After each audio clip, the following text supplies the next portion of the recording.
This is the first time you've ever willingly returned to a school.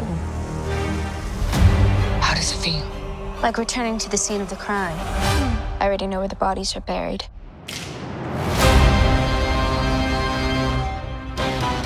Wednesday Addams. It is an honor to meet the savior of Nevermore. Can I get your autograph? I only signed my name in blood. I would expect nothing less. I never said it was my own blood. We need to set bear traps out here. Well, it took 3 years to get into the season, but it looks like that's the norm when it comes to shows now, is that it takes 2 or 3 damn years to even do a new season. But anyway, we've got another season of Wednesday. It took 3 years, but we got it. So I think originally this is supposed to come out last year, but then it got pushed to this year. I'm not entirely certain on that. But we got it, and Netflix decided, hey, we're going to split it up into 2 parts, because that seems to be their norm now. And, you know, I decided to wait a little bit on this one, because one, the first season, while I enjoyed it, it wasn't a show where I was like, you know, in dire need to like watch it straight away. You know, it's not going to be like the new season of Fallout or the show I'm currently watching right now, Welcome to Derry, where it's like, yeah, want to watch like the new episodes of that like right away. This one was kind of like, all right, I'll get to it when I get to it. And so eventually I finally watched it, and let's talk about it. So this, the story of season 2, it takes place a year after the events of season 1. And Wednesday has now developed a psychic ability. And she goes back to her second year at Nevermore High, where she meets old friends, makes new friends, but at the same time has a new threat. But that new threat could potentially lead back to parts of an old threat. So this new season, what I liked straight away is one, you know, Ortega still does a great job doing Wednesday. As I've said it multiple times in the past. When she was cast as Wednesday, I think I was one of the few people that was like, you know what, I think she's good, because I saw her in like Scream 5 and then X, and I was like, you know what, I think she can do it. I think she could pull this off. And especially with her saying that she, you know, went back and looked at different variants of Wednesday Addams over the years. And it was like, when I watched the first season, I was like, yeah, I can tell you did. Like, you did your homework, and great job at that. So she still does a great job playing this character. So, you know, really good job. And also alongside her with the performances as well. I think the performances are still really good as well.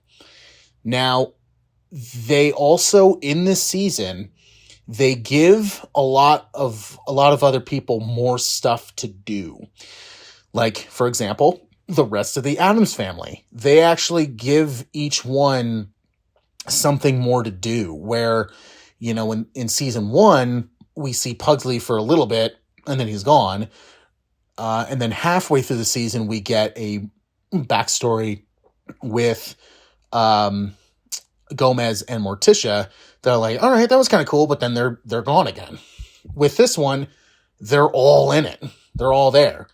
And I personally liked what they did, because it was like, yeah, I know the show was called Wednesday, but, you know, it'd be cool if they were able to kind of bring them all, you know, together. Kind of that, like, whole, yeah, you know, we're a family, and, you know, I understand, like, you know, there's certain things where you can't do without, but, you know, we're still a family.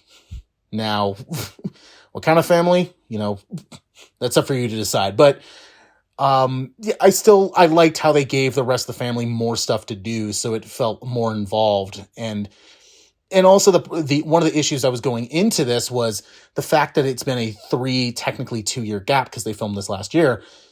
Technically a 2-year gap. I was like, all right, is this going to look like Stranger Things, where it's like they look increasingly more older the next season, and the fact that each season of that show takes place a year after the previous, it's like, yeah, I'm not buying this. So that was one thing I was going into with this. And while you can see a slight age increase, it's not like as blatantly obvious as something like Stranger Things.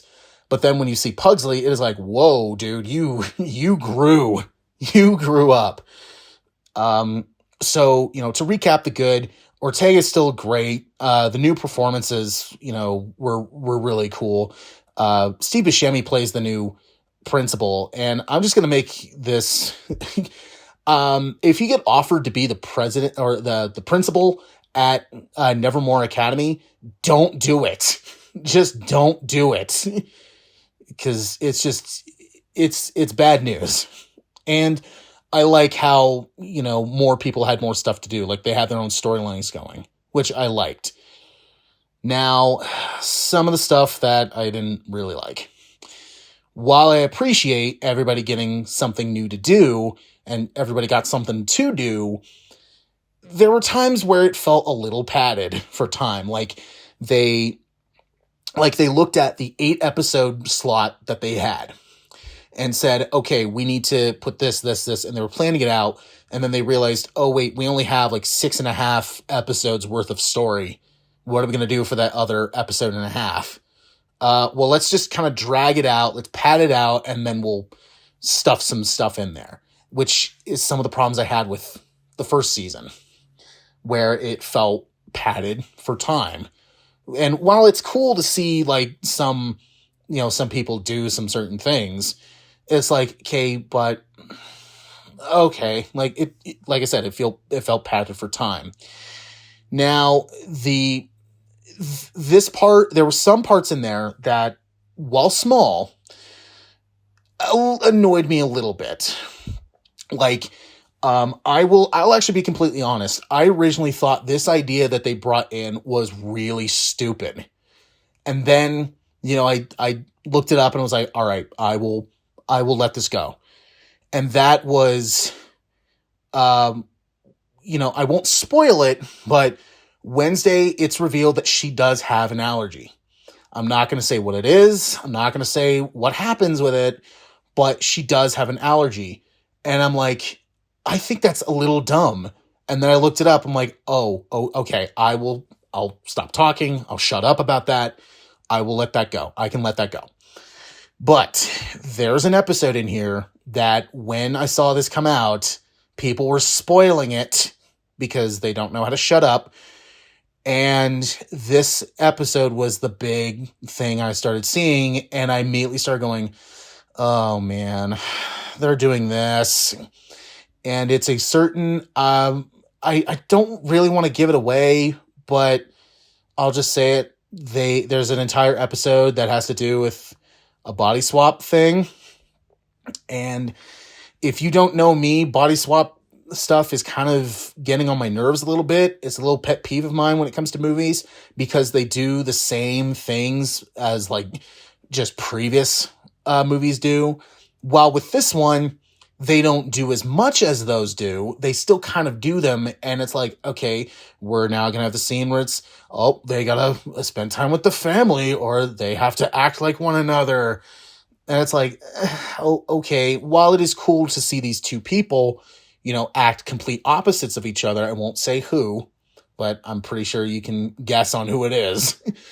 While it's cool to see them like just do a complete 180 of their characters, and that's cool to see, but they still do those like little bits. And like I said, if some parts, while they were small, it still annoyed me a little bit. And so I went into it going like, okay, this is just gonna be the whole episode.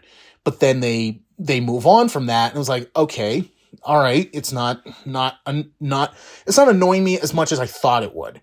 It's still kind of there, but it's not as much. So I think I can try to get past this.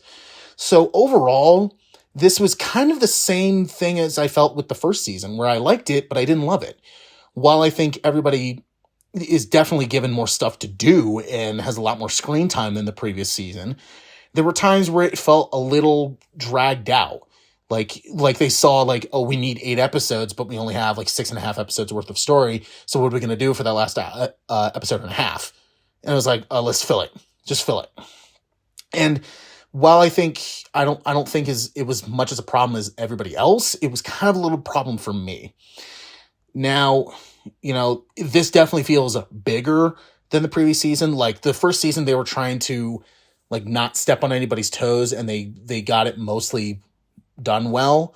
So they're like, all right, now we can do this. We could potentially take more chances. We can get bigger. We can get potentially better.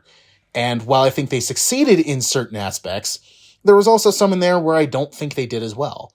And, Ortega still shines as Wednesday. I'm still invested to continue watching the show. So I would give this maybe like a low grade. It probably would be a high average, but those good things that I mentioned, they succeeded more than they didn't. So that's why it's a low grade. Is this a show that I will continue watching? Yes.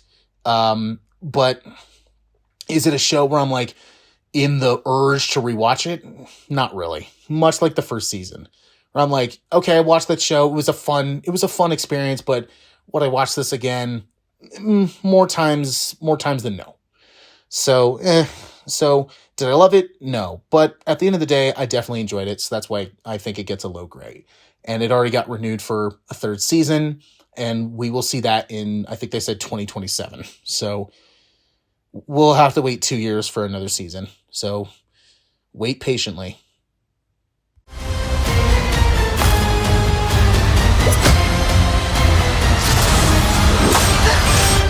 Wednesday Addams is here. It's Addams with 2 Ds, like padded room.